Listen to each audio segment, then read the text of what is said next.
Hello everyone, welcome to another initiative of Supervisors. Today, we discuss an important topic, that is appointment of the CBI director. So, let's get into the topic now. So, what is the context? Recently, Subodh Kumar Jaiswal, mind you, just remember that name. Subodh Kumar Jaiswal is appointed as the director of CBI. So, UPSC perspective നോക്കുകയാണെന്നുണ്ടെങ്കിൽ CBI director appointment process is an important thing. So നമുക്ക് ആ process ഒന്ന് recent കണ്ടക്സിലൂടെ analyse ചെയ്യാം. 2014 വരെ director of CBIയുടെ appointment നടന്നിരുന്നത് Delhi police special establishment act of 1946 പ്രകാരമായിരുന്നു. പക്ഷേ അതിനുശേഷം Lokpal and Lokayukta act of 2013 മുകളിൽ പറഞ്ഞ ആക്ടിനെ ചെറുതായി ഒന്ന് അമെൻഡ് ചെയ്തിട്ട് ഒരു അപ്പോയിൻമെൻറ്റ് കമ്മിറ്റി കോൺസ്റ്റിറ്റ്യൂട്ട് ചെയ്യുകയുണ്ടായി. സോ പിന്നീട് ഡയറക്ടർ ഓഫ് CBIയുടെ അപ്പോയിൻമെൻറ്റ് നടത്തുന്നത് ഈ അപ്പോയിൻമെൻറ്റ് കമ്മിറ്റി പ്രകാരമാണ്. ഈ അപ്പോയിൻമെൻറ്റ് കമ്മിറ്റിയാണ് ഡിസൈഡ് ചെയ്യുക. Okay, so let's take a look into the historical aspect now. So CBI was set up in 1963 and mind you it is established by the resolution of ministry of home affairs. നിങ്ങളൊരു കാര്യം ശ്രദ്ധിക്കേണ്ടത്, ഇതൊരു statutory body ആയിട്ടല്ല establish ചെയ്തിരിക്കുന്നത്, പകരം ഒരു resolution ആയിട്ടാണ് establish ചെയ്തിരിക്കുന്നത്. With the aid of Santhanam committee on prevention of corruption. Okay, so just remember the name of the committee now. So even though it was established under the ministry of home affairs in 1963, later it was transferred to the ministry of personnel. Okay, ആദ്യം ministry of home അഫെയർസിൻ്റെ കീഴിലായിരുന്നെങ്കിലും പിന്നീട് ministry of പേഴ്സണലിലോട്ട് transfer ചെയ്യുകയാണ് ഉണ്ടായത്.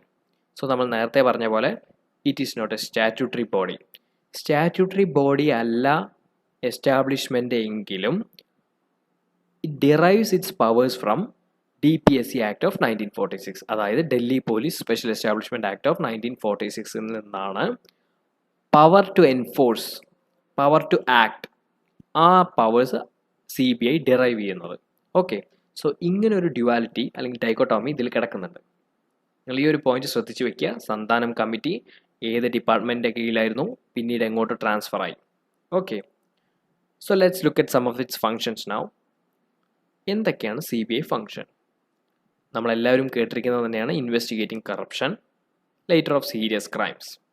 Okay, പിന്നെ അടുത്ത വരുന്നൊരു important point, സ്യോമോട്ടോ, സ്വമേധയാ കേസ് എടുക്കുന്നത്.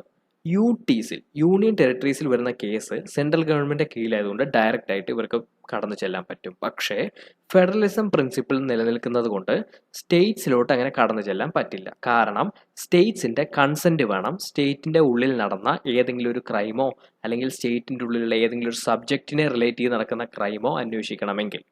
ഓക്കെ, അതായത് സ്റ്റേറ്റ്സിൻ്റെ സമ്മതം നിർബന്ധമാണ്. So without their consent CBI cannot act or does not have any man power inside the states. കാരണം CBIയുടെ മാൻ പവർ എന്ന് പറഞ്ഞാൽ പോലീസാണ്. പോലീസ് ആരുടെ കീഴിലാണ് വരുന്നത്? സ്റ്റേറ്റ്സിൻ്റെ കീഴിലാണ് വരുന്നത്. ഓക്കെ, സോ രണ്ട് ടൈപ്പ് കൺസെൻറ്റ് ഉണ്ട്.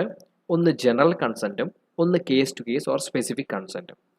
ജനറൽ കൺസെൻറ്റ് എന്ന് പറയുന്നത് സ്റ്റേറ്റ് CBIക്ക് ഒരു ജനറൽ കൺസെൻറ്റ് കൊടുത്തിട്ടുണ്ടെങ്കിൽ കേസ് ബൈ കേസസ് കൊടുക്കേണ്ട ആവശ്യമില്ല. പക്ഷെ പിന്നീട് എന്തെങ്കിലും പൊളിറ്റിക്കൽ റീസണോ അഡ്മിനിസ്ട്രേറ്റീവ് റീസണോ കാരണം ഈ ജനറൽ കൺസെൻറ്റ് പിൻവലിക്കുകയാണെന്നുണ്ടെങ്കിൽ CBIക്ക് സ്റ്റേറ്റിനുള്ളിൽ കിടക്കുമ്പോൾ അല്ലെങ്കിൽ സ്റ്റേറ്റിനുള്ളിൽ ഏതെങ്കിലും ഒരു കേസ് അന്വേഷിക്കുമ്പോൾ ഓരോന്നിനും കേസ് ബൈ കേസ് ആയിട്ട് കൺസെൻറ്റ് ചോദിക്കേണ്ട ആവശ്യമുണ്ട്. ഓക്കെ, സോ ഈ കൺസെൻറ്റിൻ്റെ പ്രിൻസിപ്പിൾ ഒന്ന് ശ്രദ്ധിച്ചു വയ്ക്കുക. Later the CBI acts as a nodal point for Interpol in India. Okay, so ഇന്റർപോളിനുള്ള കോൺടാക്ട് നോഡൽ പോയിന്റ് ആയിട്ട് ആക്ട് ചെയ്യുന്നത് CBI ആണ്. അതുപോലെ തന്നെ സെൻട്രൽ വിജിലൻസ് കമ്മീഷനും ലോക്പാലിനും ലോക്പാൽ കമ്മിറ്റിക്കും അസിസ്റ്റൻസ് നൽകും, ലോക്പാൽ കമ്മീഷനും അസിസ്റ്റൻസ് നൽകുന്നത് CBI ആയിരിക്കും. Okay, so let's get to the അപ്പോയിൻമെന്റ് of director now. So how is it done? Later it was told that Lokpal Act of 2013 amended DPSC Act of 1946. Why is that? It is for the creation of an appointment committee. So ആ appointment കമ്മിറ്റിയിൽ ആരൊക്കെ ഉണ്ടെന്ന് നമുക്ക് നോക്കാം. So the prime minister, it is A 3-member committee actually. So Prime Minister acts as a chairperson, another one is the leader of opposition in Lok Sabha and Chief Justice of India.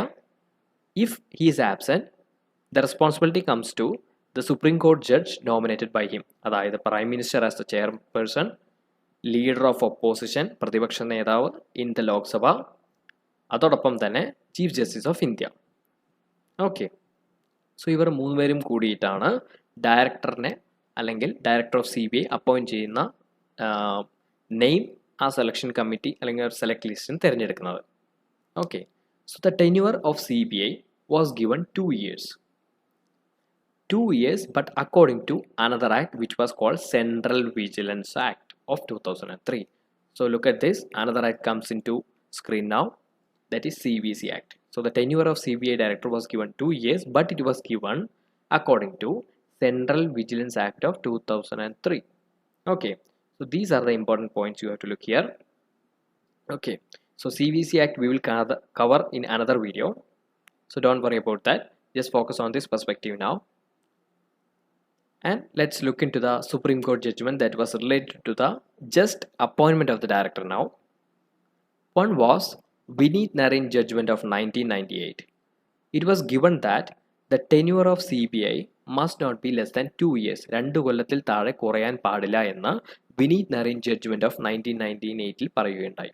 അതോടൊപ്പം ഇതിനിടയിൽ police related ആയിട്ടുള്ള പല judgements വന്നിരുന്നു. ഉദാഹരണത്തിന് 2006 Prakash Singh case വന്നിരുന്നു. അത് DGP അപ്പോയിൻമെന്റ് on the merit basis എന്ന് പറയാനുള്ള ഒരു അപ്പോയിൻമെന്റ് ആണ്. Of course it has overlapping with CBI director also, but we will cover in another aspect.